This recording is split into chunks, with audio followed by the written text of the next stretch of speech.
crois qu'en France, comme à l'étranger, on a la même problématique qui est celle de faire comprendre, de faire partager les enjeux de défense, c'est-à-dire en fait les enjeux de la nation avec l'ensemble de ses acteurs. C'est l'objet un peu de cette journée, de cette passerelle d'avenir, pour créer une passerelle entre le monde de la défense et puis le monde universitaire.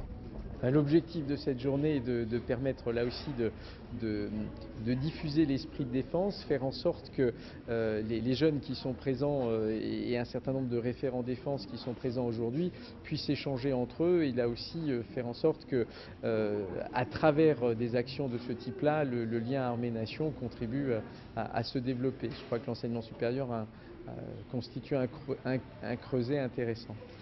C'est très intéressant cette journée, sensibiliser un peu la jeunesse, faire connaître la défense, parce que c'est un monde qui reste en général assez obscur. Je viens de l'université de Lorraine et je suis venu en tant que vice-président étudiant d'une des 4 universités actuelles pour réfléchir à des modalités de valorisation et de reconnaissance de l'engagement étudiant au travers des thématiques liées à la défense.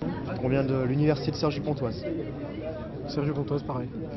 C'est, et vous avez dû le percevoir déjà, votre diversité qui va faire votre richesse. Et je me réjouis donc d'accueillir les participants étudiants venus de l'ensemble des filières de l'enseignement supérieur, les étudiants en université, ceux qui sont en grande école.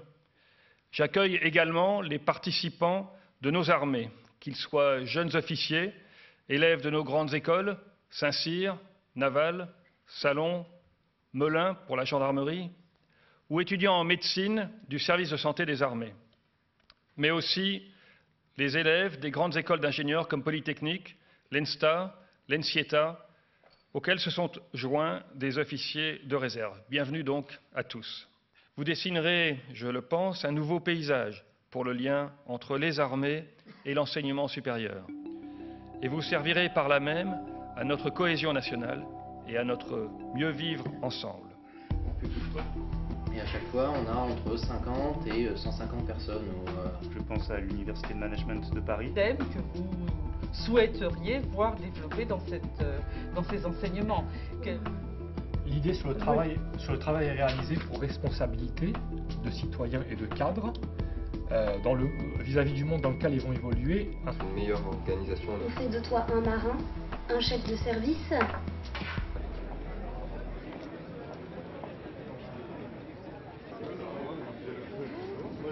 À partir du moment où nous pensons être suffisamment concernés, je pense qu'on peut avoir un certain poids qui amènera à une meilleure réflexion et peut-être même à un aboutissement de nos réflexions. À l'heure actuelle, il y a un problème, c'est que quand des militaires viennent pour parler un peu de ce que c'est que la défense, c'est tout de suite vu comme une espèce d'embrigadement pour essayer de recruter des jeunes, etc. Et c'est ce qu'on essaye d'éviter.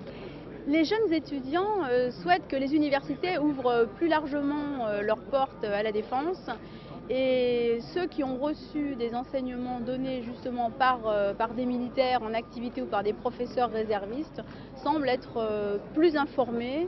Je pense on peut s'engager d'une manière ou d'une autre pour son pays, pour la patrie et aussi pour toute la communauté, pour tous les... Parce qu'on vit, il y a une sorte de solidarité, on vit ensemble, donc il faut, chacun doit apporter un petit peu de soi-même pour le bien commun. Quelle forme l'enseignement de défense peut-il prendre et surtout par qui doit-il être transmis? On s'est demandé si on peut devenir acteur de sa propre information et si oui, comment. Mais également, quelle forme peut prendre l'enseignement de la défense, les informations, des cours, des conférences, des discussions ou des visites ou encore bien des colloques ou bien des stages. L'engagement citoyen, tout d'abord, pour nous, ça représentait une activité volontaire, une activité de service à la cité, d'aide, qui est spontanée, qui ne nécessite pas forcément une recherche de reconnaissance. La journée, c'était une journée très enrichissante, avec des rencontres, des échanges et beaucoup d'apprentissage, beaucoup de découvertes. Il y a des échanges qui ont été très enrichissants, très instructifs. Des points de vue différents, qui étaient assez intéressants à mettre en commun.